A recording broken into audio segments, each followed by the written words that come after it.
আসসালামু আলাইকুম প্রিয় দর্শক, স্বাগত জানাচ্ছি আমার দেশ লিড নিউজের সঙ্গে আছি আরমান মুজাহিদ। আমাদের আজকের লিড নিউজের শিরোনাম, হাসিনার শাসনে ৬,০০০ গুম।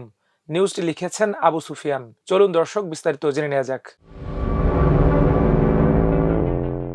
বাংলাদেশে জোরপূর্বক গুম বিচ্ছিন্ন কোনো ঘটনা নয়, বরং একটি সুপরিকল্পিত প্রাতিষ্ঠানিক ও রাজনৈতিকভাবে লক্ষ্যযুক্ত চর্চা, যার প্রকৃত পরিমাণ আনুষ্ঠানিক রেকর্ডের চেয়ে কয়েক গুণ বেশি। জোরপূর্বক গুম সংক্রান্ত তদন্ত কমিশনের চূড়ান্ত প্রতিবেদনে ২০০৯ থেকে ২০২৪ সাল পর্যন্ত ৪,০০০ থেকে প্রায় ৬,০০০ ব্যক্তি জোরপূর্বক গুমের শিকার বলে উল্লেখ করা হয়েছে।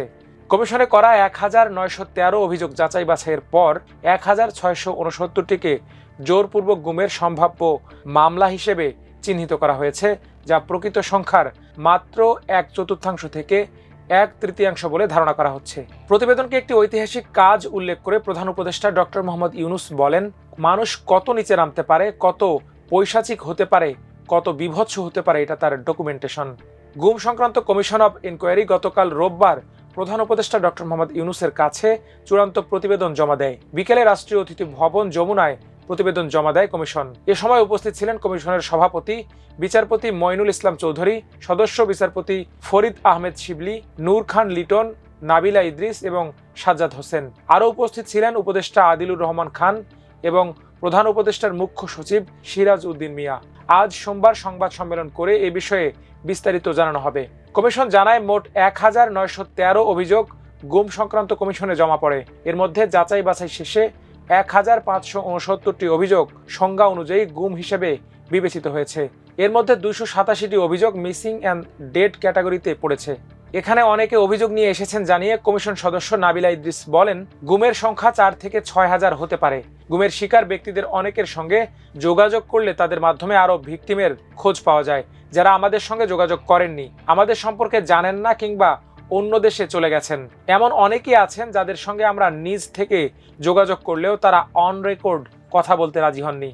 বলপূর্বক গুমের পেছনে মূলত রাজনৈতিক উদ্দেশ্য ছিল বলে জানিয়েছেন কমিশনের সদস্যরা। তারা বলেন, আমরা যে তথ্য পেয়েছি তা দিয়ে প্রমাণিত যে এটি পলিটিক্যালি মোটিভেটেড ক্রাইম। প্রতিবেদন থেকে কমিশন জানায়, গুমের শিকার ব্যক্তিদের মধ্যে যারা জীবিত ফিরেছেন তাদের মধ্যে ৭৫% জামায়াত শিবিরের নেতাকর্মী, ২২% বিএনপি ও অঙ্গ সংগঠনের নেতাকর্মী যারা এখনও নিখোঁজ।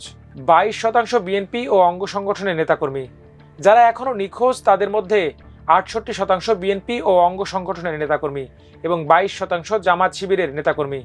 হাই প্রোফাইল গুমের ঘটনায় সম্প্রতি মৃত্যুদণ্ডপ্রাপ্ত ক্ষমতাচ্যুত প্রধানমন্ত্রী শেখ হাসিনা, তার প্রতিরক্ষা উপদেষ্টা মেজর জেনারেল অবসরপ্রাপ্ত তারিক আহমেদ সিদ্দিক, তৎকালীন স্বরাষ্ট্রমন্ত্রী আসাদুজ্জামান খান কামাল সরাসরি সম্পৃক্ত ছিলেন বলে প্রমাণ পাওয়া গেছে। মামলাগুলোর মধ্যে উল্লেখযোগ্য হল বিএনপি নেতা ইলিয়াস আলী, হুম্মাম কাদের চৌধুরী, সালাউদ্দিন আহমেদ, চৌধুরী আলম, জামায়াত নেতা সাবেক ব্রিগেডিয়ার জেনারেল আবদুল্লাহিল আমান আজমি, ব্যারিস্টার মীর আহমদ বিন কাসেম, সাবেক রাষ্ট্রদূত মারুফ জামানের গুমের ঘটনা। কমিশনের সদস্যরা জানান, সাবেক প্রধানমন্ত্রী নিজে অনেকগুলো গুমের ক্ষেত্রে সরাসরি নির্দেশদাতা। তাছাড়া গুমের শিকার ব্যক্তিদের ভারতে রেন্ডিশন তথা আইনি প্রক্রিয়া ছাড়া গোপনে হস্তান্তরের যে তথ্য পাওয়া গেছে, তাতে এটি স্পষ্ট যে সরকারের সর্বোচ্চ পর্যায়ের নির্দেশেই এগুলো হয়েছে। অক্লান্ত পরিশ্রম ও দৃঢ় মনোবলের জন্য গুম তদন্ত কমিশনের সদস্যদের ধন্যবাদ জানিয়ে প্রধান উপদেষ্টা ডক্টর মোহাম্মদ ইউনূস বলেন, এটি একটি ঐতিহাসিক কাজ। জাতির পক্ষ থেকে আমি কমিশনের সবাইকে ধন্যবাদ জানাচ্ছি। আপনারা যে ঘটনা বর্ণনা করলেন, পৈশাচিক বলে যে শব্দ আছে বাংলায়, এক কথায় বললে এই ঘটনাগুলোকে সে শব্দ দিয়েই বর্ণনা করা যায়। নৃশংস এই ঘটনার মধ্য দিয়ে যারা গেছেন, আপনারাও তাদের সঙ্গে কথা বলার মধ্য দিয়ে, তাদের অভিজ্ঞতার মধ্য দিয়ে যে নৃশংস ঘটনাগুলো দেখেছেন, দৃঢ় মনোবল ছাড়া এ কাজ সম্পন্ন করা যেত না। প্রধান উপদেষ্টা বলেন, বাংলাদেশের সব প্রতিষ্ঠানকে দুমড়ে মুচড়ে দিয়ে গণতন্ত্রের লেবাস পরে মানুষের ওপর যে পৈশাচিক আচরণ করা যেতে পারে সেটা ডকুমেন্টেশন এ রিপোর্ট। মানুষ কত নিচে নামতে পারে, কত পৈশাচিক হতে পারে, কত বীভৎস হতে পারে, এটা তার ডকুমেন্টেশন। যারা এই ভয়ঙ্কর ঘটনা ঘটিয়েছে তারা আমাদের মতোই মানুষ। নৃশংসতম ঘটনা ঘটিয়ে তারা সমাজে স্বাভাবিক জীবনযাপন করছে। জাতি হিসেবে এ ধরনের নৃশংসতা থেকে আমাদের চিরতরে বেরিয়ে আসতে হবে। এই নৃশংসতা যেন আর ফিরতে না পারে, সে প্রতিকারের পথ খুঁজে বের করতে হবে। রিপোর্টগুলো সহজ ভাষায় মানুষের কাছে পৌঁছে দেওয়ার আহ্বান জানিয়েছেন প্রধান উপদেষ্টা। এছাড়া কমিশনকে প্রয়োজনীয় সুপারিশমালা ও ভবিষ্যতের করণীয় পেশ করার নির্দেশও দেন তিনি। আয়নাঘরের পাশাপাশি যেসব জায়গায় বিচার বহির্ভূত হত্যাকাণ্ড ও লাশ গুমের ঘটনা ঘটেছে, সে জায়গাগুলো ম্যাপিং করতে নির্দেশনা দেন প্রধান উপদেষ্টা। কমিশন জানায়, তদন্ত অনুযায়ী বরিশালের বলেশ্বর নদীতে সবচেয়ে বেশি হত্যাকাণ্ড ও লাশ গুমের ঘটনা ঘটেছে। গুমের শিকার শত শত ব্যক্তিকে হত্যা করে এ নদীতে ফেলে দেওয়া হয়। এছাড়া বুড়িগঙ্গা নদী ও মুন্সিগঞ্জেও গুম করা ব্যক্তিদের লাশ ফেলার প্রমাণ পাওয়া গেছে। এদিন প্রধান উপদেষ্টাকে বিশেষভাবে ধন্যবাদ জানান গুম সংক্রান্ত কমিশনের সদস্যরা। প্রধান উপদেষ্টা দৃঢ় অবস্থান ছাড়া এ কাজ সম্পন্ন হতো না উল্লেখ করে তারা জানান, আপনি দৃঢ় ছিলেন বলেই আমরা পেরেছি। আপনি সব সময় আমাদের যা কিছু প্রয়োজন ছিল সে সহায়তা দিয়েছেন। আপনি আমাদের মনোবল দৃঢ় করেছেন। জাতীয় মানবাধিকার কমিশন পুনর্গঠন করে এই কাজগুলো এগিয়ে নিয়ে যেতে তারা প্রধান উপদেষ্টার প্রতি আহ্বান এবং ভিকটিমদের সুরক্ষা নিশ্চিত করতে সরকারকে ব্যবস্থা নিতে অনুরোধ জানান। গুম কমিশনের চূড়ান্ত প্রতিবেদনের বিষয়ে কমিশন চেয়ারম্যান বিচারপতি মইনুল ইসলাম চৌধুরী আমার দেশকে বলেন, দেশে বিভিন্ন সময় জোরপূর্বক গুমের শিকার ব্যক্তিদের বিষয়ে আমরা দীর্ঘ 1 বছর 3 মাস ধরে কাজ করেছি। প্রকৃত তথ্য উদ্ঘাটনে আমাদের টিম নিরলসভাবে কাজ করেছে। যথাযথ প্রক্রিয়া অনুসরণ করে আমরা পূর্ণাঙ্গ রিপোর্ট হস্তান্তর করেছি। এক প্রশ্নের জবাবে কমিশন চেয়ারম্যান বলেন, আমরা আশা করি সরকার আমাদের সুপারিশ বাস্তবায়ন করবে যেন গুমের শিকার পরিবারগুলো ন্যায় বিচার পায়। প্রতিবেদনে বলা হয়, কমিশনের দায়ের হওয়া 1669টি যাচাই বাছাইকৃত অভিযোগের মধ্যে 1282 জন আইন বহির্ভূত হেফাজতের পর পুনরায় আবির্ভূত হয়েছেন। অপরদিকে 287 জনের মৃত্যুর স্পষ্ট প্রমাণ রয়েছে, যাদের মধ্যে 251 জন চিরতরে নিখোঁজ এবং 36 জনের দেহ ক্রসফায়ার বা গুলিবিদ্ধ অবস্থায় নদী থেকে উদ্ধার হয়েছে। প্রতি 6 জনে একজন গুমের শিকার আজও নিখোঁজ। শিকারদের 98.5% পুরুষ। তবে সামাজিক ভয় ও লজ্জার কারণে নারী গুমের বিষয়ে অনেক কম রিপোর্ট হয়েছে। গুমের শিকারদের রাজনৈতিক পরিচয় বিশ্লেষণে চরম পক্ষপাতের চিত্র ফুটে উঠেছে। যাদের রাজনৈতিক পরিচয় নিশ্চিত হওয়া গেছে এমন সংখ্যা 948 জন। তাদের মধ্যে 96.7%ই বিভিন্ন বিরোধী দল ও সহযোগী সংগঠনের সঙ্গে সম্পৃক্ত। গুমের শিকার তৎকালীন ক্ষমতাসীন দলের সঙ্গে যুক্ত মাত্র 1 জনের কথা উল্লেখ রয়েছে। প্রতিবেদনে বলা হয়, গুমের ঘটনা রাজনৈতিক চাপ ও নির্বাচনী পরিস্থিতির সঙ্গে ওতপ্রোতভাবে জড়িত।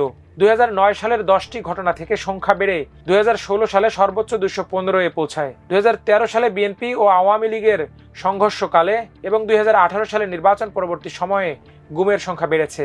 2016 সালে হোলি আর্টিজান হামলার পর সন্ত্রাস বিরোধী অভিযানের নামে গুমের অপব্যবহারের কথাও প্রতিবেদনে উঠে এসেছে। তবে 2017 সালের পর থেকে স্থায়ী গুমের বদলে আটক রেখে পরে ফেরত দেওয়ার প্রবণতা বাড়ে। অভিযোগের 25% ক্ষেত্রেই দায়ী করা হয়েছে র্যাপিড অ্যাকশন ব্যাটালিয়ন র্যাবকে। পুলিশ দায়ী 23% ক্ষেত্রে এবং 14.5% ক্ষেত্রে দায়ী গোয়েন্দা শাখা ডিবি। ডিজিএফআই ও এনএসআই এর নাম কম উল্লেখ থাকলেও প্রতিবেদনে বলা হয়েছে তাদের কঠোর গোপনীয়তার কারণে অনেক ক্ষেত্রেই শিকাররা সংস্থার নাম চিনতে পারেননি। 7.6% অভিযোগে প্রশাসনের লোক নামে অস্পষ্ট পরিচয়ের ব্যক্তিরা অপহরণ করেছে বলে উল্লেখ আছে। র্যাব, ডিবি ও পুলিশের মধ্যে যৌথ অপারেশনও লক্ষণীয়, যা বিচ্ছিন্ন ঘটনার বদলে সমন্বিত প্রাতিষ্ঠানিক চর্চার ইঙ্গিত দেয়। 1682টি অন্যান্য অভিযোগের মধ্যে 113টিকে জোরপূর্বক গুমের সংজ্ঞায় আনা যায়নি। একটি উদাহরণে বলা হয়, এক যুবকের চরমপন্থী প্রশিক্ষণ ক্যাম্পে স্বাভাবিক মৃত্যু হলেও র্যাব গোয়েন্দারা পরিবারকে বিভ্রান্ত করে মিথ্যা হত্যা মামলা দায়ের করতে উৎসাহিত করে। এর ফলে পরিবারটি দীর্ঘকাল অনিশ্চয়তায় ভোগে। যুবকের বোন কমিশনকে বলেন, রাস্তায় আমি আমার ছোট ভাইয়ের মতো দেখতে প্রতিটি পুরুষকে গভীরভাবে পরীক্ষা করি, যদি সেই হয়। এমনকি একটি গুমের মামলায় কবর খুঁড়ে ডিএনএ পরীক্ষায় সম্পূর্ণ অন্য একজনের দেহাবশেষ পাওয়া যায়। প্রতিবেদনে বলা হয়, দীর্ঘ সময় ব্যাপকতা ও অভিযোজন ক্ষমতার কারণে এ গুমের চর্চা কোনো দুর্ঘটনা বা বিচ্ছিন্ন ঘটনা নয়। এটি উচ্চ রাজনৈতিক পর্যায়ের জ্ঞান ও ছাড়পত্র ছাড়া টিকে থাকতে পারত না। কেন্দ্রীয় নেতৃত্ব ও এজেন্সিগুলোর মধ্যে সমন্বয় এই ব্যবস্থাকে সম্ভব করেছিল। কমিশনের ভাষ্য, আওয়ামী লীগ যুগের জোরপূর্বক গুমগুলোকে বিকৃতি হিসাবে নয়, বরং শাসনের হাতিয়ার হিসেবে সর্বোত্তমভাবে বোঝা যায়। তদন্ত কমিশনের এ প্রতিবেদন বাংলাদেশের জোরপূর্বক গুমকে একটি ভয়াবহ, সুসংগঠিত ও রাজনৈতিকভাবে প্রণোদিত প্রাতিষ্ঠানিক সন্ত্রাস হিসেবে প্রতিষ্ঠিত করেছে। এ থেকে মুক্তি পেতে জরুরি ভিত্তিতে আইনি ও প্রাতিষ্ঠানিক সংস্কার এবং জবাবদিহিতা নিশ্চিতের তাগিদ দেওয়া হয়েছে। এর আগে গত বছরের 4 জুন গুম সংক্রান্ত তদন্ত কমিশন প্রধান উপদেষ্টা ডক্টর মোহাম্মদ ইউনূসের কাছে দ্বিতীয় অন্তর্বর্তী প্রতিবেদন জমা দেয়। তারও আগে 2024 সালের 15 ডিসেম্বর প্রথম তদন্ত প্রতিবেদন জমা দেয় কমিশন। এতে বলা হয়, দেশে গত 15 বছরে সংঘটিত বিভিন্ন গুমের ঘটনায় নির্দেশদাতা হিসেবে শেখ হাসিনার সম্পৃক্ততার প্রমাণ পেয়েছে গুম সংক্রান্ত তদন্ত কমিশন। এছাড়া গুমের ঘটনায় সংশ্লিষ্ট ঊর্ধ্বতন কর্মকর্তাদের নাম প্রকাশ করা হয়েছিল ওই প্রতিবেদনে, যাদের মধ্যে রয়েছেন তারিক আহমেদ সিদ্দিক, সাবেক এনটিএমসি মহাপরিচালক মেজর জেনারেল বরখাস্ত জিয়াউল হাসান, পুলিশ কর্মকর্তা মনিরুল ইসলাম এবং মোহাম্মদ হারুনা রশিদ। দর্শক, আজ এ পর্যন্তই। সবাই ভালো থাকুন, সুস্থ থাকুন, থাকুন আমার দেশের সঙ্গে। আল্লাহ হাফেজ।